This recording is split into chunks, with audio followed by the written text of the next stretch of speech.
ये क्वेश्चन कहता है कि in double slit experiment shown the figure when light of wavelength 400 nanometer is used, dark fringe is observed at P.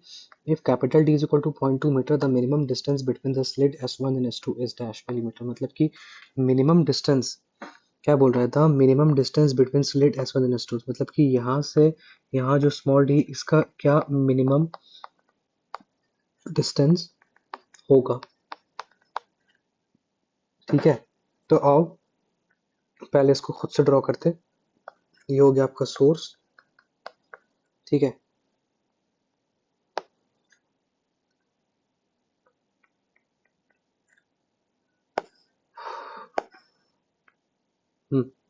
तो ये हुआ आपका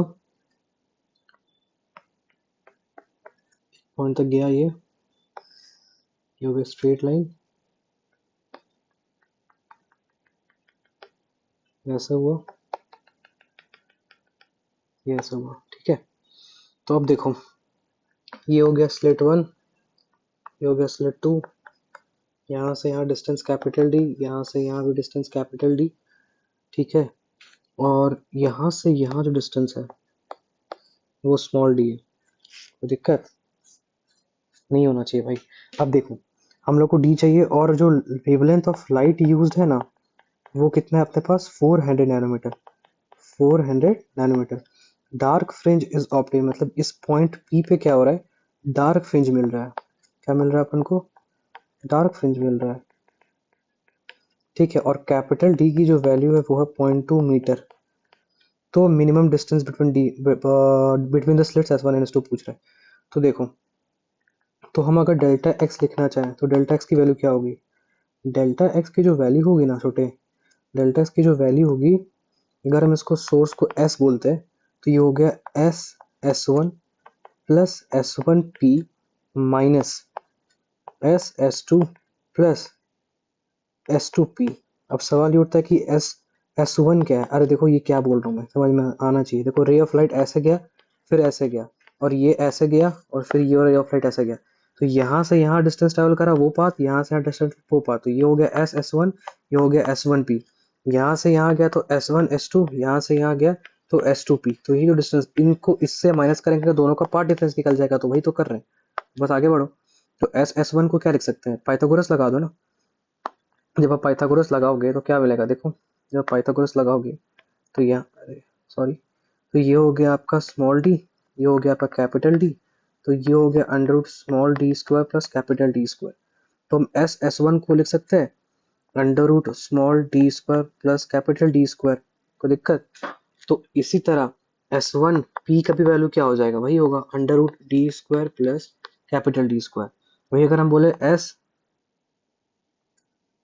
S2 की वैल्यू तो वो हो जाएगी D, फिर S2P की वैल्यू क्या हो जाएगी D। तो ये अब पुट करते हैं तो डेल्टा एक्स की वैल्यू क्या हो गई, 2 अंडर रूट डी स्क्वायर, दोनों ऐड हो गया माइनस 2D। ठीक है, अब देखो क्या बोल रहा है कि हम लोग को डार्क फ्रिंज मिल रहा है। ठीक है, क्या मिल रहा है, dark fringe is observed P. तो डार्क फ्रिंज में क्या होता है, 2n-1 लैम्डा बाई 2। ये हो गया, कोई दिक्कत नहीं होना चाहिए, तो ये होता है। अब आप देखो, अब देखो, तो D square plus D square minus 2D हो गया। तो अगर हम n की वैल्यू 1 रखते हैं तो क्या हो जाएगा, लैम्डा बाई 2। ठीक है, तो n की वैल्यू 1 रखा तो क्या हो गया, लैम्डा बाई 2। अब देखो आप क्या करोगे, डी की कैपिटल डी की वैल्यू तुम्हारे पास है, हाँ 0.2 मीटर। तो एक काम करते हैं, एक काम ये करते हैं कि हम करते स्क्वायर। तो ये हो गया लैम्डा स्क्वायर, ये हो गया 4, ये हो गया आपका यहाँ पे आप कैसे स्क्वायरिंग करोगे, हाँ एक काम करो, काम करते हैं, ये तो आपका लैम्डा बाई 2 हो गया। तो lambda by 2 plus 2D is equal to 2 under root D square plus capital D square. अब करो स्क्वायरिंग बोथ साइड। अब जब स्क्वायर करोगे तो क्या हो जाएगा, lambda square by 4 plus 4D square plus 2 times 2D lambda by 2 is equal to क्या हो गया, 4 small D square capital D square, मतलब 4 small D square 4 capital D square. तो 4 कैपिटल डी स्क्वायर यहाँ भी था, 2 से 2 कट गया, मतलब 2D लैम्डा। ठीक है, 2D लैम्डा हो गया प्लस लैम्डा स्क्वायर बाई 4। तो 4D स्क्वायर कट गया, तो 4D स्क्वायर कट गया, तो क्या बचा अपने पास, देखो अपने पास बचा लैम्डा का स्क्वायर बाई 4। लैम्डा की वैल्यू क्या है, 400 नैनोमीटर। तो 400 नैनोमीटर का स्क्वायर बाई 4 हो गया, ठीक है। अब देखो 2d की वैल्यू क्या थी, 2 थी, 0.2 थी, 0.2 हो गया, इसको भी इंटू करना पड़ेगा 400 नैनोमीटर से, ये हो गया। और हमसे क्या पूछ रहा है, 4d², तो हमको d तो पता ही नहीं है, d तो निकालना है। अब देखो सॉल्व कर दो उसको फटाफट। तो जब इसको सॉल्व करोगे ना भाई, तो देखो क्या आएगा। कुछ टाइम ज़्यादा लग जाएगा, कोई दिक्कत नहीं है, आप लोग उसको फुल वीडियो में देख लीजिएगा।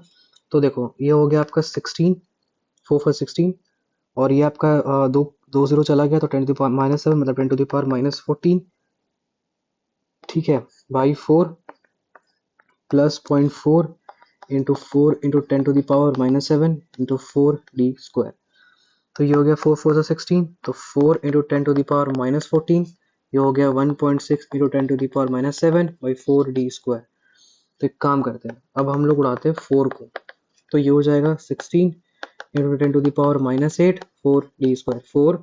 4 कटा, ये 4 कट गया, ये 4 बचा, तो क्या बचा अपने पास 4 इंटू 10⁻⁻8, इसको 10⁻⁻14 है ना ये, सॉरी पता नहीं काम क्यों नहीं कर रहा है।